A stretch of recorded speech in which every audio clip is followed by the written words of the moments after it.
I've told you before about the half-man, half-bull called the Minotaur. This strange and terrible beast lived in a deep, dark labyrinth on the island of Crete. Well, you may remember that the labyrinth was created by the cunning and ingenious mind of Daedalus. Daedalus was a brilliant architect and inventor.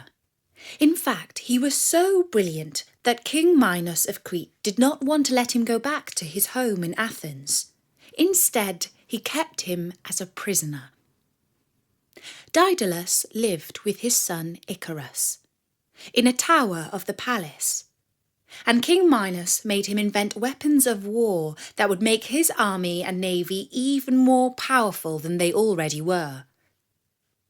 Although Daedalus and Icarus had every comfort that they could ask for, the father longed to return home to Athens.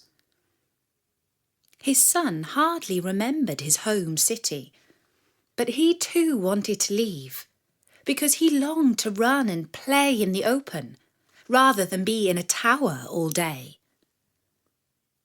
Daedalus looked out over the waves of the Mediterranean Sea, and he realised that even if they could manage to slip out of the tower and find a little boat, they wouldn't be able to sail very far before they were spotted and caught by one of the ships of King Minos's navy.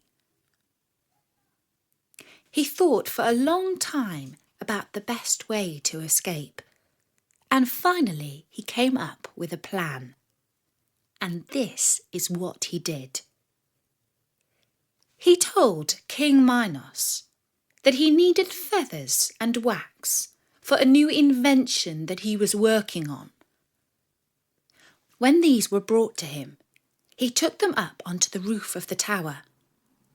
Here he arranged them in 4 lines, starting with the smallest feathers and following those with the longer ones, so that they formed gentle curves. Then he began to stick the feathers together with thread in the middle and wax at the base.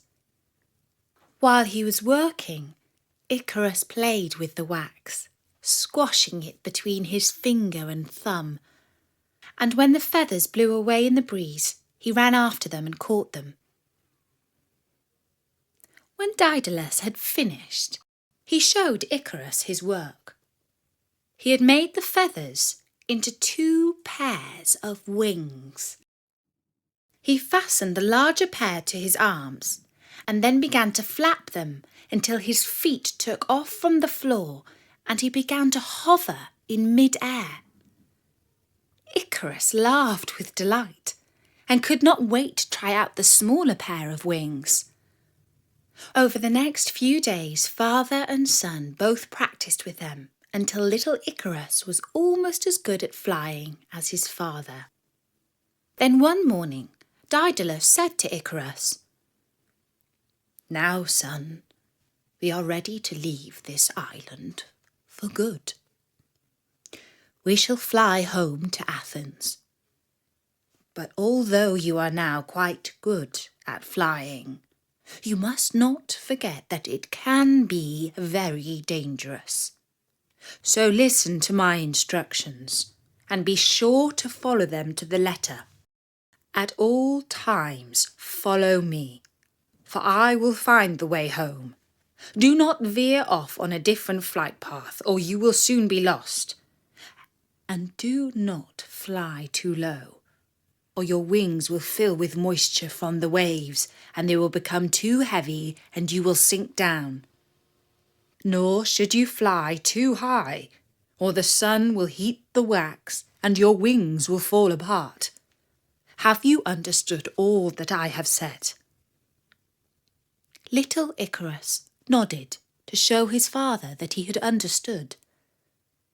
And then Daedalus led his son up onto the battlements of the tower, and like a bird leading her fledglings from the nest for the first time, he jumped into mid-air and flapped his wings, and Icarus followed soon after. If a fisherman or a shepherd had looked up just then, he would have seen two very unusual birds hovering above the waves. No doubt he would have thought that they had caught sight of two winged gods. For who could ever have believed that a mortal father and son had mastered the art of flight? Over the seas they flew, and at first Icarus felt frightened, for he had never ventured very far in his practice flights. But soon he found that he was really good at flying.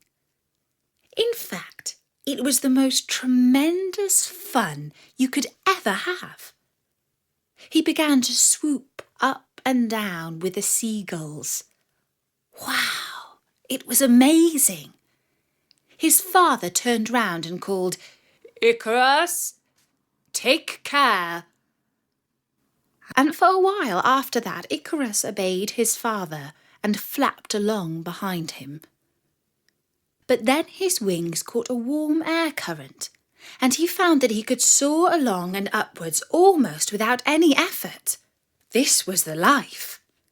He was floating ever so high above the waves, and the ships down below were like tiny little specks. His father called up to him, "Icarus, remember what I told you. Come down right now." But Icarus could not hear, and his father could not catch up with him.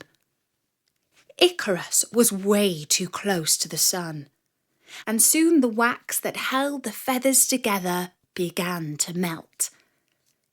Gradually his wings began to lose their shape, and some of the feathers even began to fall off. Icarus flapped his arms frantically, but it was too late. He had lost the power of flight, and down he plunged into the sea.